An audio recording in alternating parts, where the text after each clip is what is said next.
উপমহাদেশের অন্যতম পুরনো ও বড় রাজনৈতিক দল আওয়ামী লীগের প্রতিষ্ঠাবার্ষিকী আজ। ৭৫ বছরেও গতি হারায়নি দলটি।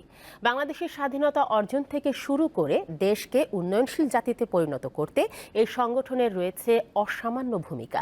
দলটির শেকড় জনগণের গভীরে প্রথিত বলে মনে করেন ইতিহাসবিদ ও রাজনৈতিক নেতারা।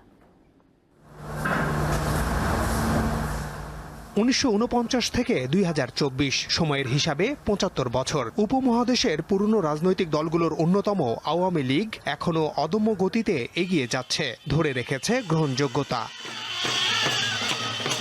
বাংলাদেশের স্বাধীনতা সংগ্রামের নেতৃত্ব দানকারী এই দল প্রতিষ্ঠিত হয় জনগণের অধিকার আদায়ের লক্ষ্যে। ১৯৪৯ সালের ২৩ জুন পূর্ব পাকিস্তান আওয়ামী মুসলিম লীগ প্রতিষ্ঠার মধ্য দিয়ে এর যাত্রা। তবে ১৯৫৫ সালে অসাম্প্রদায়িক রাজনৈতিক আদর্শ বাস্তবায়নে এর নাম আওয়ামী লীগ করা হয়। এই যে প্রেক্ষাপটে আওয়ামী লীগের সৃষ্টি, তখন থেকে আওয়ামী লীগ জনগণের কথা বলে আসছে এবং তখন থেকে আওয়ামী লীগ এই দেশের মানুষের বাঁচার দাবি, স্বায়ত্ত শাসন, স্বাধিকারের কথা সবকিছু বলে আসছে। আরও অনেক দল এসছে, কিন্তু তারা একটা সময় পর্যন্ত ভূমিকা রাখার পরে আর ভূমিকার ধারাবাহিকতা বজায় রাখতে পারেনি, হারিয়ে গেছে।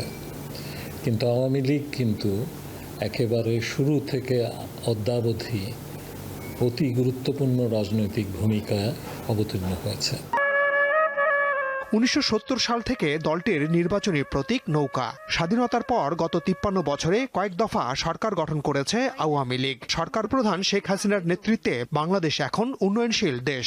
এ সময়ে মা ও শিশু মৃত্যুহার কমেছে, বেড়েছে মানুষের গড় আয়ু ও মাথাপিছু আয়। তবে বঙ্গবন্ধুর কাঙ্ক্ষিত সোনার বাংলা এখনো অর্জিত হয়নি। শেখ হাসিনা এসে হাল ধরেছেন, শুধু দলকে পুনর্গঠন করেননি, বাংলাদেশকে মুক্তিযুদ্ধের চেতনায় পুনর্গঠনের কাজটাকে এগিয়ে নিয়ে যাচ্ছেন।